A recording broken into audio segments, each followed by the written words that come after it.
अस्सलाम वालेकुम जी बच्चों, क्या हाल है आपके? ठीक है सब लोग? अच्छा जी बच्चों, आज चैप्टर नंबर 7 को शुरू कर रहे हैं और इसका टाइटल है thermal properties of matter. Matter मतलब मादा, जिससे हमारे इर्द गिर्द की सारी चीज़ें बनी हुई हैं, उसकी कौन सी प्रॉपर्टी? Thermal property. और थर्मल का मतलब ये होता है कि वो चीज़ कितनी हीट अप है, ठीक है, कितनी गर्म है, और वो गर्म किस तरह से फील होती है, क्योंकि उसके अंदर मॉलिक्यूल्स होते हैं, मॉलिक्यूल्स हरकत करते रहते हैं एंड सो ऑन। ये सारी चीज़ें हमने यहाँ पढ़नी है, तो चलें इसको शुरू कर लेते हैं। पहले ये सारे ऑब्जेक्टिव्स लिखे हुए हैं, ये थोड़ा सा ये पढ़ने वाला है, यहाँ याद करने वाला नहीं है, लेकिन आपको पता है मैं ज़रा पूरा एक्सप्लेन करता हूँ क्योंकि हमें नॉलेज भी गेन करना है, और नॉलेज गेन करना ज़रूरी होता है क्योंकि हमें शॉर्ट क्वेश्चन और MCQs बनाने में आसानी होती है। सो चलें शुरू करते हैं। कहते हैं जी, हीट और thermal energy has always been the necessity of human being. कहते हैं ये जो हीट है, या जिसको थर्मल एनर्जी भी कहते हैं, ये बहुत देर से हमारे इंसानों की ये एक बुनियादी ज़रूरियात है। बुनियादी ज़रूरियात में ये शामिल है इंसानों के लिए, एनिमल्स के लिए, प्लांट्स के लिए। इस दुनिया के अंदर अगर सर्वाइव करना है, इसका जो माहौल है उसके लिए हमें ये थर्मल एनर्जी, हीट एनर्जी बड़ी ज़रूरी है। और कहता है कि ये शुरू से ही हमें कहाँ से मिल रही है? ये जो मेन ज़रिया है वो सूरज है, क्योंकि सन जो है वो वहाँ से हमें हीट मिलती है, वहाँ से लाइट मिलती है। तो थर्मल एनर्जी का बुनियादी ज़रिया हमारा कौन सा है? सन है। उसके बाद फिर हमने उसमें और काम किए, ठीक है, और जो एनर्जी की जो शक्लें हैं वो हमने डेवलप कर ली, ठीक है, जैसे न्यूक्लियर एनर्जी है, विंड एनर्जी है, और इस तरह के बायो प्लांट्स वगैरह। तो उनसे भी हम एनर्जी लेने की तरफ जो है वो चल पड़े। ये सारा कुछ यहीं पर लिखा हुआ है। इसमें एक दो बात और है कि जी कोई चीज़ कितनी ठंडी है, कितनी कोल्ड है, उसके लिए हम नॉर्मली हाथ लगा के चेक करते हैं तो उससे आइडिया हो जाता है। तो कहते हैं यहीं से फिर हम एक नया कंसेप्ट लेके आए थे जिसको हम कहते थे टेम्परेचर। और टेम्परेचर को वो जो पहली 7 हमारी बेसिक क्वांटिटीज़ हैं उसमें फिर हमने इसको शामिल कर लिया था। तो शुरू में जो हमने फिजिकल क्वांटिटीज़ पढ़ी हुई ना, पहली 7 बेस क्वांटिटीज़ होती हैं, तो उनमें एक टेम्परेचर भी शामिल है, मास होती है, लेंथ होता है, टाइम होता है। ये चैप्टर 2 में शायद पढ़ा था हमने इसको। तो वो सारी चीज़ें, तो ये शुरू वाला जो पैराग्राफ है उसमें यही जो बातें ज़ुबानी मोटी मोटी बता दी हैं, ये वो वाली बातें हैं। अब असल काम हमारा यहाँ से स्टार्ट होता है, kinetic molecular theory of matter, मादे की काइनेटिक मोलेकुलर थ्योरी। अब ये क्या चीज़ है, इसको ज़रा पढ़ते हैं, इजी है काम, मुश्किल कोई नहीं है। अकॉर्डिंग टू दिस थ्योरी, इस थ्योरी के मुताबिक, इस नज़रिए के मुताबिक, matter is composed of very small particles. मादा जो होता है छोटे छोटे पार्टिकल से बना हुआ है। हमने ये पहले भी पढ़ा, केमिस्ट्री में भी पढ़ते हैं कि छोटे से छोटा एटम होता है, ठीक, एटम के अंदर भी और ज़र्रे होते हैं, इलेक्ट्रॉन, प्रोटॉन, न्यूट्रॉन्स भी होते हैं, लेकिन एटम को हम समझते हैं। और एटम जो है बाज़ का अकेले भी रहते हैं, बाज़ का 2-2, 3-3 एटम्स इकट्ठे मिल के एक मॉलिक्यूल बनाते हैं, उसकी शक्ल में भी इकट्ठे रहते हैं। तो जो भी हमारे पास चीज़ें हैं इर्द गिर्द सारी जो मैटर से बनी हुई हैं, तो मैटर के अंदर बेसिकली क्या है? एटम्स हैं, मॉलिक्यूल्स हैं, प्रोटॉन, न्यूट्रॉन, इलेक्ट्रॉन्स, वो सब कुछ है। तो छोटे छोटे पार्टिकल्स हैं, ये वो बात कर रहा है। Very small particles called molecules, उनको मॉलिक्यूल्स कहते हैं, which are always in motion. ये सबसे इंपॉर्टेंट बात है क्योंकि ये चीज़ें हरकत करती रहती हैं, और आगे चल के पढ़ेंगे कि ये जो हरकत करना है यही बेसिकली उसकी एनर्जी होती है, और वही एनर्जी एज ए हॉटनेस और कोल्डनेस के तौर पे हमें बाहर से फील होती है। सो देयर मोशन में भी, अब ये जो मोशन है, ये जो मूव करते हैं, हरकत करते हैं, वो डिफरेंट तरह की हो सकती है, ठीक है। वो मोशन की टाइप्स भी हमने चैप्टर 2-3 के अंदर कहीं पढ़ी हुई थी कि वो वाइब्रेशनल कौन सी होती है? जो एक मीन पोजिशन जहाँ पे वो पहले बैठा हुआ था वहाँ से ऐसे, ठीक है, जैसे घड़ी का वो क्लॉक का वो जो नीचे से वो पेंडुलम टाइप बना होता है, तो उसका ऐसे करके मूवमेंट, ठीक है। तो वाइब्रेशनल मूवमेंट जो होती है वो भी हो सकती है। रोटेशनल, सर्कुलर की फॉर्म में, या वहीं पे बैठे बैठे ही गोल गोल घूमना शुरू कर देना, जैसे हमारी ज़मीन जो है वो गोल गोल घूमती है, रोटेशनल, ठीक है। स्पिन होती है, स्पिन करना जैसे कहते हैं, तो रोटेशनल भी हो सकता है, लीनियर स्ट्रेट लाइन में भी हो सकता है, कर्व की शक्ल में भी हो सकता है। सो डिफरेंट शक्लों में ये मूवमेंट हो सकती है। तो ये जो पहले मैंने ब्रैकेट्स लगाई है ना डेड लाइन के ऊपर, तो इसको भी थोड़ा सा याद रख लें क्योंकि ये काइनेटिक मोलेकुलर थ्योरी क्या है उसका बुनियादी पॉइंट हम यहाँ से दे सकते हैं कि ये डेड लाइन जो है वो बता रही है कि ये क्या होता है, ठीक है। फिर कहता है there exist a mutual force of attraction. कहता है इनकी आपस में फोर्स ऑफ अट्रैक्शन होती है between the molecules known as intermolecular forces.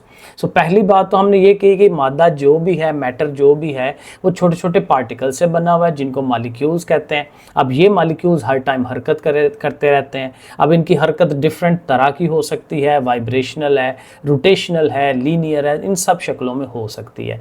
अब अगली बात वो ये कर रहा है कि ये जो मॉलिक्यूल्स हैं इनकी आपस में फोर्स ऑफ अट्रैक्शन होती है, आपस में जुड़ के बैठे होते हैं, तो आपस में एक दूसरे को खींच के इन्होंने रखा होता है। तो वो जो फोर्स ऑफ अट्रैक्शन है उसका नाम है इंटरमोलेकुलर फोर्सेस। इंटर का मतलब के दरमियान, मॉलिक्यूलर मॉलिक्यूल की बात कर रहा है, तो मॉलिक्यूल्स के दरमियान जो फोर्स है उसको इंटरमोलेकुलर फोर्स कहेंगे। तो इसको भी आपने याद कर लेना है। तो ये भी एक डेफिनेशन बन जाती है इंटरमोलेकुलर फोर्सेस की।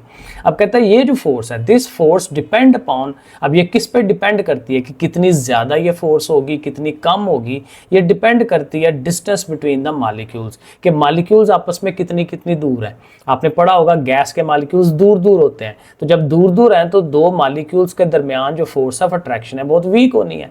वो जो लिक्विड के मॉलिक्यूल्स हैं वो नज़दीक नज़दीक होते हैं, एक दूसरे के ऊपर जो है वो स्लाइड करते हैं, ठीक है, तो उनके दरमियान भी फोर्स ऑफ अट्रैक्शन रिलेटिवली थोड़ी सी बेहतर होती है, स्ट्रांग होती है। लेकिन जो सॉलिड है वो बिल्कुल ऐसे जुड़े हुए होते हैं, तो जुड़े हुए होने की वजह से उनकी जो फोर्स ऑफ अट्रैक्शन है सबसे ज़्यादा स्ट्रांग होगी।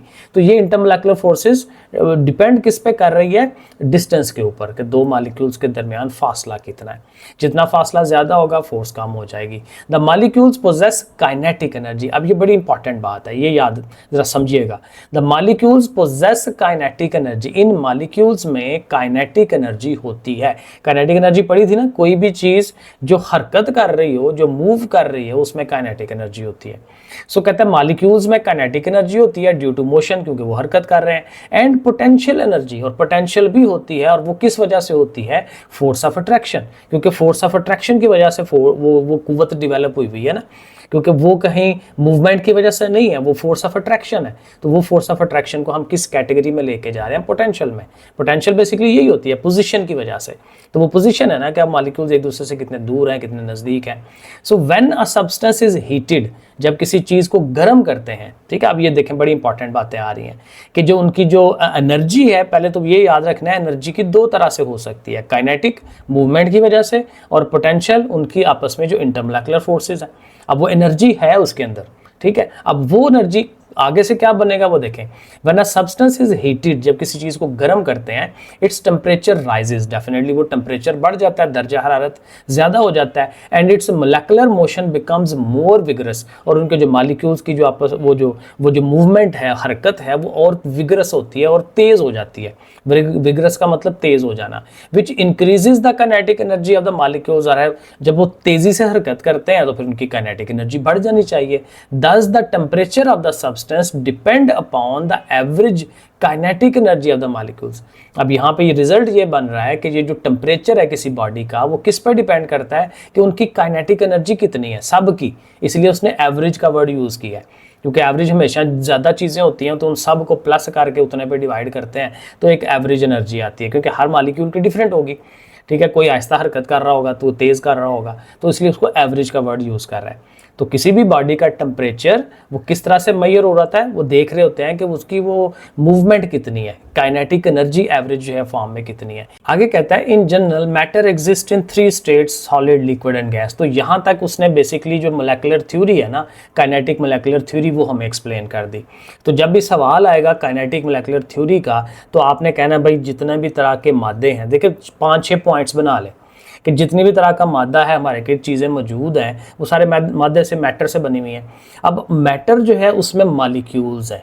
अब वो मॉलिक्यूल्स एक तो वो हरकत करते हैं, हरकत करने की वजह से उनमें काइनेटिक एनर्जी होती है, फिर मॉलिक्यूल्स के दरमियान फोर्स ऑफ अट्रैक्शन है, फोर्स ऑफ अट्रैक्शन की वजह से वो पोटेंशियल एनर्जी है, और जब किसी बॉडी को हम हीट करते हैं तो हीट करने से जो टेम्परेचर राइज होता है, वो उसकी वजह से क्या होगा कि उनकी जो मॉलिक्यूल्स की जो मूवमेंट है वो बढ़ जाएगी, और मूवमेंट के बढ़ने की वजह से हमें उनका टेम्परेचर जो है वो ज़्यादा होता हुआ फील होता है। अब ये जो सारी बात है ये आपने काइनेटिक मोलेकुलर थ्योरी दे देनी है। तो ये ऑलमोस्ट सारा वही है कि जी यहाँ से लेके यहाँ तक आप उसको एक याद कर लें, पॉइंट्स बना लें, तो इस तरह से आपका ये एक लॉन्ग क्वेश्चन जो है ये बन जाता है इस तरह से। अब आगे जो नई चीज़ ये बता रहा है कि जो हमारा मैटर है, मादा, वो 3 तरह की हालतों के अंदर होता है, सॉलिड, लिक्विड एंड गैस। ये जनरल फॉर्म है, वरना तो प्लाज्मा भी होता है, ठीक है, लेकिन मोस्टली जो हमारे पास जो चीज़ें हैं वो इन 3 शक्लों में होती हैं। प्लाज्मा भी है और एक और नई चीज़ भी आ गई भी है, तो आमतौर पे 5 स्टेट्स ऑफ मैटर का नाम लिया जाता है, 5वीं का नाम मुझे नहीं आ रहा, तो बहरहाल वो भी है, लेकिन वो हायर क्लासेस में होगी। और ये देखें उसने सामने बना के भी दिखाया है कि सॉलिड की शक्ल किस तरह से होगी, लिक्विड किस तरह से होता है, और गैस के जो मॉलिक्यूल्स हैं वो किस तरह से होंगे। देखें गैस के मॉलिक्यूल्स के दरमियान डिस्टेंस है, लिक्विड जो है बहुत थोड़ा डिस्टेंस है, और सॉलिड जो है वो तकरीबन देखें पैक हुआ हुआ है सारा, तो इस तरह से करके है। अब इसी को उसने एक्सप्लेन करना है। अगेन अभी ये वो थ्योरी ही चल रही है सारी। Most of the properties of solid, liquid and gas can be, अब ये बेसिकली प्रॉपर्टीज हैं, एक नया सवाल बन जाएगा कि सॉलिड की प्रॉपर्टीज़ क्या हैं, लिक्विड की प्रॉपर्टीज़ क्या हैं, ठीक है, और फिर जो गैस है उसकी प्रॉपर्टीज़ क्या है। So most of the properties of solid, liquid and gases can be explained on the basis of kinetic molecular theory.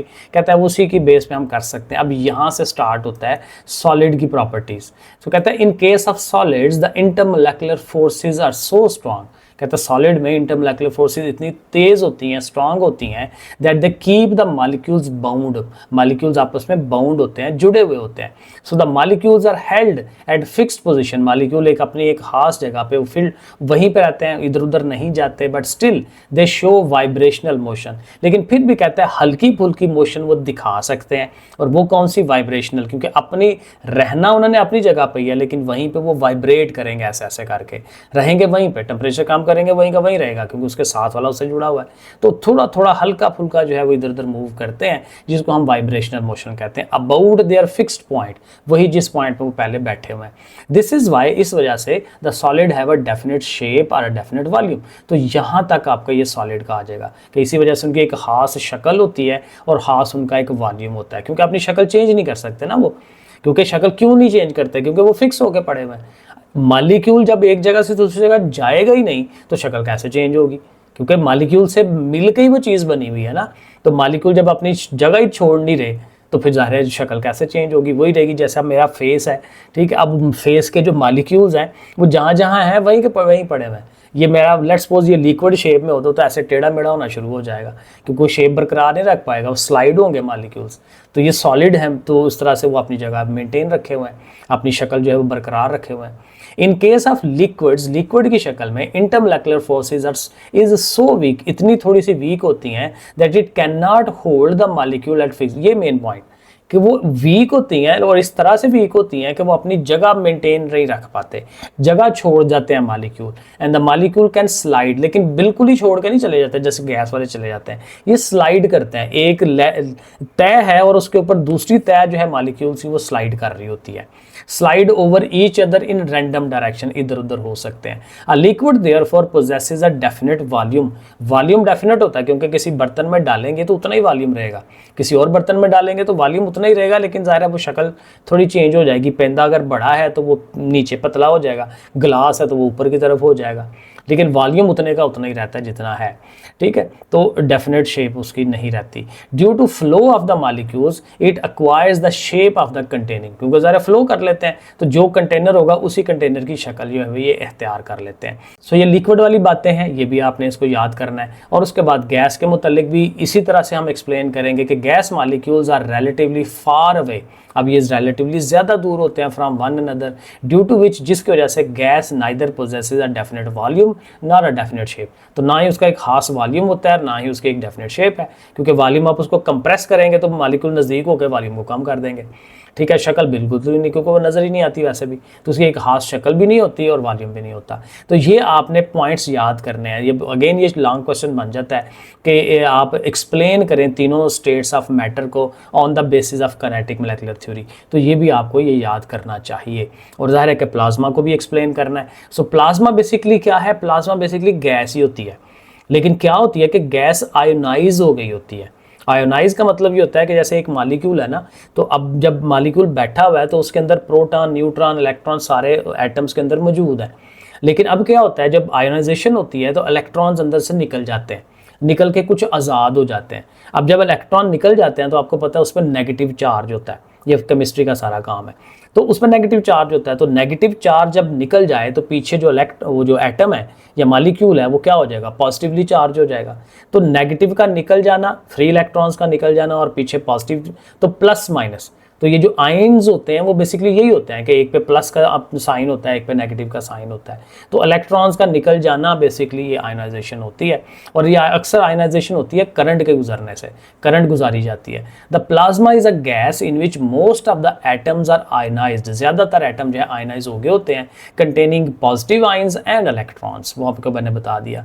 They are free moving in the volume of the gas, सारे के ये freely इधर उधर move कर रहे होते हैं। Due to the presence of positive ion and free electrons, plasma is the conducting state of matter। conducting वही कि इसमें से कंडक्ट चीज़ गुजर सकती है, यानी करंट गुजर सकती है। तो आई थिंक इतना भी कर लें तो इनफ है अगर आपने इसको साथ एक्सप्लेन करना है। It allows electric current to pass through it, ज़ाहिर करंट इसमें से गुजर सकती है क्योंकि इसमें फ्री इलेक्ट्रॉन्स मौजूद है ना। करंट बेसिकली क्या होता है, flow of electrons, flow of charge, चाहे वो पॉजिटिव है चाहे वो नेगेटिव है। तो चूंकि उसमें चार्ज मौजूद है तो वो फ्लो करेगा, तो फ्लो मतलब कि वो करंट फ्लो कर रही होती है। So it allows electric current to pass through it. Since the gas is plasma state has properties which are quite different from ordinary gas। अब आमतौर पे जो गैस पड़ी होती है ना उसकी प्रॉपर्टीज और है, लेकिन वही गैस जब प्लाज्मा की शक्ल इख्तियार कर लेती है तो वहाँ उसकी प्रॉपर्टीज थोड़ी डिफरेंट हो जाती हैं। इसी वजह से इसको एक अलहदा स्टेट ऑफ मैटर का नाम दिया गया है, इसलिए इसको हमने प्लाज्मा कह दिया हुआ है। The sun and the most of other stars are in plasma state. तो कहता है ये जो जितने भी स्टार हैं, स्टार्स किसको कहते हैं, सितारों को जिनमें से अपनी रोशनी निकलती है। तो अपनी रोशनी वहाँ पर गैसें होती हैं, वहाँ पर धमाके हो रहे होते हैं। तो कहता है ज़्यादातर वो खुद ही आयनाइजेशन की शक्ल में ही होते हैं। सूरज भी हमारा ऐसे ही है और दूसरे स्टार भी अक्सर जो है वो इसी हालत में है। Plasma is also found in plasma TV. Plasma TV जो बनाए जाते थे पहले उसमें होता था, अब LCDs आ गई हैं तो उसमें नहीं है। इन गैस डिस्चार्ज ट्यूब, ये गैस डिस्चार्ज ट्यूब हमने पढ़ी थी जब हमने वो तजर्बे नहीं थे पढ़े कि जी कैथोड रेज और एनोड रेज इलेक्ट्रॉन की दरियाफ्त करना, वो उसमें अंदर हमने पढ़ा था कि ये पहले बनाई गई थी। मैंने electric current passes through them, उसमें से करंट गुजारते हैं तो फिर वो प्लाज्मा बन जाती है। The plasma state also occur during the early stages of lightning formation. कहते हैं जब बादल ऊपर आसमान पे बनते हैं और वो रोशनी वो क्या होती है, उसकी बिजली चमकनी होती है, तो बिजली चमकने का जो शुरू का जो प्रोसेस होता है उसमें वो पहले वो जो है वहाँ पे प्लाज्मा आइंस बन जाते हैं और उसमें से फिर वो करंट गुजरने का अमल जो है वो बनता है। तो ये सारा वो बता रहा है कि प्लाज्मा कहाँ कहाँ पे मौजूद है। अब नेक्स्ट हमारा जो इंपॉर्टेंट टॉपिक है वो है टेम्परेचर एंड हीट। टेम्परेचर और हीट में फ़र्क बयान करना। नॉर्मली हम इसको एक जैसा ही लेते हैं लेकिन यहाँ पे देखें फ़र्क आएगा। सो कहते हैं व्हेन वी टच आइस, जब हम ज़ाहिर बर्फ़ को हाथ लगाते हैं, वी फील कोल्ड, हमें ज़ाहिर ठंडा फील होगा। When we dip our fingers in warm water, और गर्म पानी और उसमें अपनी उंगलियां उसमें डबोएं, वी फील हॉट, हमें गर्माहट फील होनी है। दस बाय सेंस ऑफ टच, तो कहते हैं जी टच का जो एक सेंस है हमारी हवासे हमसा जो है ये वाला, तो इसके ज़रिए से हम क्या कर सकते हैं, वी कैन टेल, हम बता सकते हैं which of the bodies is colder और हॉटर, कौन सी बॉडी जो है, कौन सी चीज़ जो है वो गर्माहट उसमें ज़्यादा है, किस में कम है। Hotter body is said to be at higher temperature. अब ये पीछे हमने पढ़ा कि जो हॉट बॉडी होगी वो डेफिनेटली क्या होगा, उसका टेम्परेचर ज़्यादा होगा as compare to a cold body की वजह से। अब यहाँ पर टेम्परेचर की वो डेफिनेशन दे रहा है, कह रहे temperature of a body is defined as degree of its hotness और कोल्डनेस, कि कितनी गर्माहट है, कितना कोल्डनेस है, ठीक है, उसकी डिग्री है। डिग्री मतलब यही है कि किस दर्जे की है। तो बस सिंपल सा इसको आपने याद करना है। It is our common experience that when we heat a body, जब किसी भी बॉडी को आप हीट देते हैं, इट्स टेम्परेचर राइजेस, इसका दर्जा हरारत बढ़ जाता है। दर्जा हरारत वही है 40 degree, 41 degree, 42 degree. Process of heating, जब आप हीटिंग का प्रोसेस कर रहे होते हैं, प्रोवाइड हीट, तो फिर वो क्या करता है, हीट प्रोवाइड करता है उस बॉडी को। अपने पतीला रखा हुआ है, नीचे आग लगाई हुई है, तो ये प्रोसेस ऑफ हीटिंग हो रहा है, ठीक है। तो उस पतीले का क्या होगा, दर्जा हरारत बढ़ेगा, उसको हम थर्मल एनर्जी प्रोवाइड कर रहे होते हैं to the body, which is the cause of the rise. यानी बेसिकली क्या है कि उसकी अपनी पहले से थर्मल एनर्जी थी, लेकिन अब हमने क्या किया, उसको और थर्मल एनर्जी दी नीचे आग लगा के, तो उससे जो अपनी जो उसकी इंटरनल थर्मल एनर्जी है अंदर की, वो बढ़ गई, वो ज़्यादा हो गई, ठीक है। तो उसके ज़्यादा होने से टेम्परेचर ज़्यादा हमें फील होता है, ठीक है। तो टेम्परेचर का बढ़ना या कम होना किसके डिपेंड कर रहा है, थर्मल एनर्जी पे। उस बॉडी की अंदरूनी थर्मल एनर्जी कितनी है। अगर वो ज़्यादा हो जाती है तो टेम्परेचर ज़्यादा, अगर किसी वजह से कम हो जाती है तो वो ज़ाहिर है कि कम टेम्परेचर हो जाता है। तो ये हमें याद रखना है। अब आगे एक्टिविटी है, एक्टिविटी वही है कि आप चीज़ें गर्म करें and so on. Temperature can be defined as a physical, अब टेम्परेचर को एक और तरह से वो डिफाइन कर रहा है। Temperature can be defined as a physical quantity, कहता है ये भी एक चीज़ है जिसको मेजर कर सकते हैं। फिजिकल क्वांटिटी वही होती है जिसको मेजर किया जा सकता है, नापा जा सकता है। विच determines the direction of flow of thermal energy. अब ये बेसिकली थर्मल एनर्जी के लिहाज से भी टेम्परेचर को डिफाइन कर रहे हैं, क्योंकि अब जैसे किसी चीज़ को हम थर्मल एनर्जी दे रहे थे तो उसकी थर्मल एनर्जी इंक्रीज हो रही थी। सो थर्मल एनर्जी का इंक्रीज होना, टेम्परेचर का इंक्रीज होना, टेम्परेचर का आ जाना। सो टेम्परेचर को थर्मल एनर्जी के पॉइंट ऑफ व्यू से एक्सप्लेन किया जा रहा है कि टेम्परेचर क्या है, कि वो बताता है कि थर्मल एनर्जी किधर को फ्लो करेगी। ठीक है, वो नीचे वो हीट थी तो हीट से थर्मल एनर्जी फ्लो कर रही है टूवर्ड्स दैट बर्तन, उस बर्तन की तरफ वो फ्लो कर रही है। ठीक है, तो ये बेसिकली डायरेक्शन भी दिखा रहा होता है। अगर कोई चीज़ टेम्परेचर बढ़ रहा है मतलब उसकी थर्मल एनर्जी इंक्रीज हो रही है। कहाँ से इंक्रीज हो रही है? किसी और चीज़ से आ रही है, तो वो डायरेक्शन बता रहा होता है। सो डायरेक्शन के पॉइंट ऑफ व्यू से भी टेम्परेचर को डिफाइन किया जा सकता है। This means that thermal energy is transferred from one object to another. क्या ज़ाहिर है कि इसका मतलब क्या है कि थर्मल एनर्जी एक बॉडी से दूसरी बॉडी की तरफ ट्रांसफर होती है। क्यों होती है? Due to the temperature difference, temperature के फ़र्क की वजह से। अब एक तरफ देखें ना, आपने एक गर्माहट वो आग लगाई हुई है तो उसका 100 डिग्री टेम्परेचर है, और जो बर्तन पड़ा हुआ है लेट्स सपोज 40 डिग्री पे पड़ा हुआ है, तो फिर वो जो आग है उसका टेम्परेचर ज़्यादा है, उसकी थर्मल एनर्जी ज़्यादा है। तो उसकी थर्मल एनर्जी ज़्यादा है और जहाँ पे लोअर है बर्तन की, तो उसने उसकी तरफ से उधर को ट्रैवल होना शुरू हो जाना है। तो ट्रैवल होना शुरू होने का मतलब ये है कि उसका टेम्परेचर हम बढ़ा रहे हैं, थर्मल एनर्जी हम बढ़ा रहे हैं। सो कहता है कि थर्मल एनर्जी का फ्लो करना बेसिकली टेम्परेचर को ही मीनिंग में आता है। ये वो बात कर रहा है कि टेम्परेचर थर्मल एनर्जी इसीलिए ट्रांसफर करेगी क्योंकि दोनों बॉडीज में टेम्परेचर का फर्क है। Therefore we can define heat as follow. अब यहाँ से फिर हीट की डेफिनेशन आती है। So heat is the energy which is transferred from one object to another. So heat बुनियादी तौर पे एनर्जी है, वही थर्मल एनर्जी जो हम एक बॉडी से दूसरे बॉडी को दे रहे हैं, एक जिस्म से दूसरे जिस्म में ट्रांसफर हो रही है, तो उसी को हम हीट कहते हैं। So heat is the energy which is transferred from one object to another due to the difference of temperature. Temperature के फर्क की वजह से हम उसको दे रहे हैं between the two bodies. So heat जो है बेसिकली क्या होगा? ये फ्लो होगा थर्मल एनर्जी का। अब ये याद रखना है, हीट बेसिकली फ्लो है थर्मल एनर्जी का, ये याद रखेंगे आप। उसके बाद देखें टेम्परेचर एंड इंटरनल एनर्जी में फ़र्क वो बता रहा है। We know that matter is composed of molecules which are always in motion. अब ये वही फिर पिछली वाली बात कि जी हर चीज़ जो है मैटर से बनी हुई है, उसमें मॉलिक्यूल्स हैं, मॉलिक्यूल्स मूव करते हैं। Molecules of a solid are vibratory, वो वाइब्रेट करते हैं सॉलिड के अबाउट देयर फिक्स पोजिशन। अब ये वही बातें उसने सारी इस पैराग्राफ में की हुई हैं जो हम पहले समझ चुके हैं। अब जरा ये डेफिनेशन पे आए तो कहते हैं the sum of kinetic and potential energies of the molecules of an object.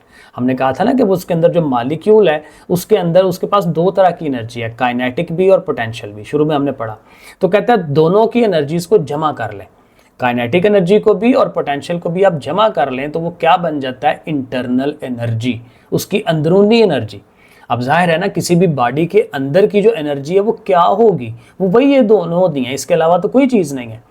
क्योंकि यहाँ तो वो उनकी काइनेटिक एनर्जी है मूवमेंट की वजह से, या पोटेंशियल एनर्जी है जो उनकी इंटरमोलेकुलर वो जो फोर्स ऑफ अट्रैक्शन है उसकी वजह से। तो उन दोनों को, काइनेटिक को और पोटेंशियल को जमा कर लें तो वो क्या बन जाएगा? Internal energy. सो बाकी सारा इसी तरह से है। सो आई थिंक यहाँ तक ही रखते हैं, क्योंकि उसके बाद ये जो थर्मोमीटर्स है ना, ये पूरा एक अलहदा से टॉपिक है, तो इसको अलहदा ही रखते हैं। चाहे छोटा लेक्चर बना है लेकिन फिर भी आगे वाला एक टॉपिक जो है वो डिफरेंट है, उसको अलहदा रहने दे। तो नेक्स्ट इंशाल्लाह जल्दी जल्दी अगला टॉपिक भी हम लेके आते हैं। ओके फिर बच्चों, अल्लाह हाफिज़।